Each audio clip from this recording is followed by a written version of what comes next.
And our colleague Wally Zerbiak on that team. Wally Wonder. Oh, we've seen that before, haven't we, Clyde? DiVincenzo for three. DiVincenzo pull-up three-ball, got it. Second three-pointer for DiVincenzo. But never about how it ends. They said being back in the Garden doesn't feel weird, but it did him really well in Minnesota. I'm told he's already seen as a vocal leader on the team, having a big impact on rookie Rob Dillingham and a budding relationship with Ant, guys. Donte DiVincenzo.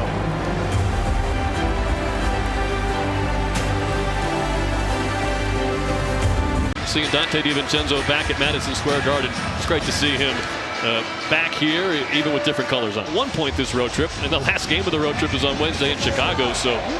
Over 25, 26 minutes tonight. Brunson, usual play, high score, and Bridges. I really have no comment on the situation. Hey, don't leave it. I didn't say thanks for the trade. Oh, what did you say? I didn't say thanks for the trade. It was about to finish. I was joking with Tibbs about not being able to finish in my time. I wasn't talking to Tibbs. I saw the clip. I wasn't talking to Tibbs. I didn't say anything about the trade. There's nothing to do. I've been traded before. I've gone back to the team that I played for. There's no extra whatever on top of it, but the Guardian, the fans add a little extra to it. It was special. So I was wondering what exactly happened last night after the game between Rick Brunson and Donte DiVincenzo, and we finally now know. So Brunson, he came over to Devo, he said, "Suck a shit, man. I'm gonna let you live, brother." That was some suck a shit. Devo, when he got to the free throw line and had that N1 finish, he looked over towards the Knicks sideline and said, "Can't finish right, Tibbs." And the reason why Devo did this is very obvious. He is no longer a Knick. He is a Minnesota Timberwolves. He's been traded before. He's a competitor. Brunson is his best friend. Mikal Bridges, Josh Hart, those are his boys. But he's no longer a Knick, and it's a business. I mean, I didn't want to see Devo go, but also I really wanted to get Karl-Anthony Towns, and that's what we had to give up. But I love the competitiveness of Donte DiVincenzo. The first thing I said when we made the trade was, oh my God, we just got rid of Devo. It wasn't we got rid of Randall. It wasn't we got Cat. And the video speaks for itself because it's on YouTube, obviously. Losing DiVincenzo, who had the best shooting season in Knicks history, a competitor, a guy who against Indiana was absolutely sensational. He just embodies what it is to be a Knick, and truly, if he were to stay here, it would have been absolutely wonderful, man. He became one of my favorite Knicks players of all time, man. I mean, he might be my favorite Knicks player, Knicks shooter, at least, in J.R. Smith. I mean, Brunson, Melo, those are my two favorite guys. But in terms of outside of that, I'm talking about like J.R. Smith, Donte DiVincenzo, Josh Hart. We haven't had good teams, guys. So to have a team that was the 2 seed, of course, to have a team that certainly exceeded expectations given the fact that we were derailed with injuries. I mean, it was awesome. And Devo, as soon as he got into the starting lineup, ended up being a huge reason why we were such a good team. So to see him on the other side is just weird. And he came out and balled. I mean, of course, he ends up finishing the game. He plays just 27 minutes, but has 15 points, 6 of 11 shooting, 2 of 5 from 3, 7 assists. I thought he did a good job, and that finish definitely was nice too. So that's basically what happened, man. It was just Devo looking over the sideline, saying something, and then Brunson addressing it after the game. I like the trash talk, man. That's exactly why he was a fan favorite of mine, because of things like that. But in terms of the Knicks outside of DiVincenzo, I'm going to be completely honest. We're not going to be able to replace him, but we've done a good enough job to be able to give us a chance without him. I mean, Landry Shamet last night did not shoot the ball well. He did, I would say in the second half, he kind of got going after a slow start, missed his first 4 threes, but we've got him.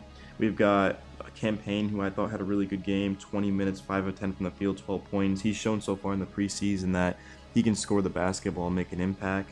In terms of our playmaking, we've got Tyler Kolek for that. So I think our bench is going to be fine, because if we had kept DiVincenzo, he would have been coming off of the bench. It would have been Brunson, Bridges, Anunoby, Randall, and then Mitch when he comes back. The question would have been who plays the 5. That's why we went and got Cat, though. That's kind of proving my point. Is we had no answer at the 5. Mitch is not a long-term solution. He's a guy that if he stays healthy can help us win a chip, but if he doesn't, well, we have Cat anyway. We've got Sims, right? That's why we brought in Moses Brown on an exhibit 10-day contract. So the Knicks just realized that they needed consistency. And although they love Devo, he's not Karl-Anthony Towns, right? And Randall, there was a lot of uncertainty with his contract, also with just his overall health coming off of that surgery, his fit with Bridges, Anunoby, Brunson. I mean, who really knows, right? You go get Cat. Clearly, he's been a great fit for our team. He has 2 double-doubles in the first 3 games. Remember, he had 25 and 12. Last night, Cat ends up playing in 29 minutes and has 16 points and 16 rebounds. He's attacking the boards, he's spacing the floor, and he's getting after it defensively. I think he's just the perfect overall duo for Jalen Brunson. These guys complement each other very well. So, of course, you got to give to get. The Knicks got one of the best players in basketball, a guy who was under contract, who's very young, who's got multiple more years of his prime left, the best shooting big in history of the league. He's rebounding, he's defending. Once we get Mitch back, we're going to put Mitch presumably at the 5 and Cat at the 4.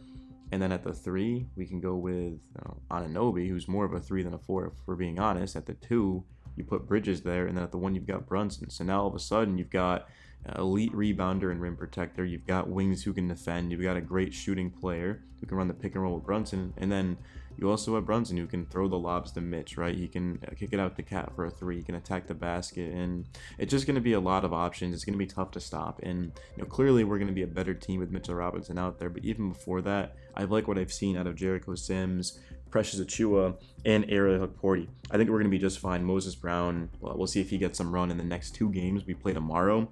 And then we're going to end up finishing off the preseason against the Washington Wizards on Friday. And then, guys, we're talking about just 4 days later at TD Garden in Boston, Massachusetts against the reigning defending champions in the Celtics. It's going to be a great game. But we're 3-0.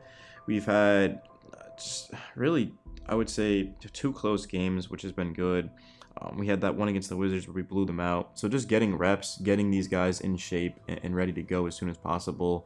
There's a reason why Tibbs is just playing the rotation right now. If for some reason Sims fouls out or gets hurt, then yes, Ariel Hukporti will get run. And that's something we've been saying for weeks, if not a month, is that why not keep one of our guys on the bench who's on that 2-way contract. Well, I don't think Hukporti actually is technically on a 2-way yet, but if we give him that, we could put him on the roster.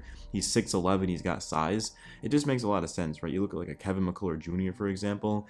I mean, we haven't even seen him, but he's also a smaller guard. So just having size at the end of the bench is going to be a huge thing for the Knicks because we want Sims to play aggressively. I mean, we don't want him to foul out or get into trouble there, but we just want him to go up for blocks.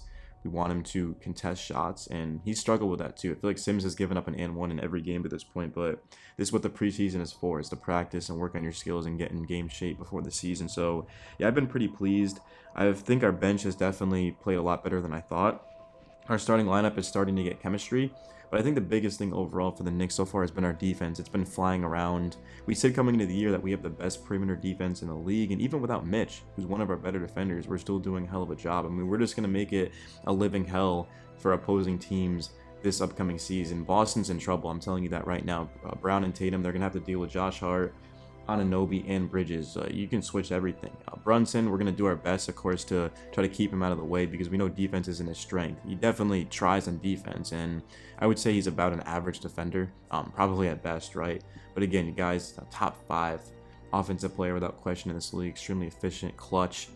The fact that Brunson gives us effort just shows, man, that at his size, 6'2", not the most athletic, he's just doing his thing. And then Karl-Anthony Towns is going to be just the key to our success, man. If we can get a career year out of Cat, if he can play like he did in Minnesota with Thibodeau specifically, I mean, it's just going to be awesome to see. I can't wait, guys. We play tomorrow, man. It's going to be so fun. Enjoying covering the team for you guys. We're 3-0. I do miss Dante DiVincenzo, man. I really do. I wish we could have kept him, but guys, again, we want to win a championship, and Karl-Anthony Towns got us closer to that.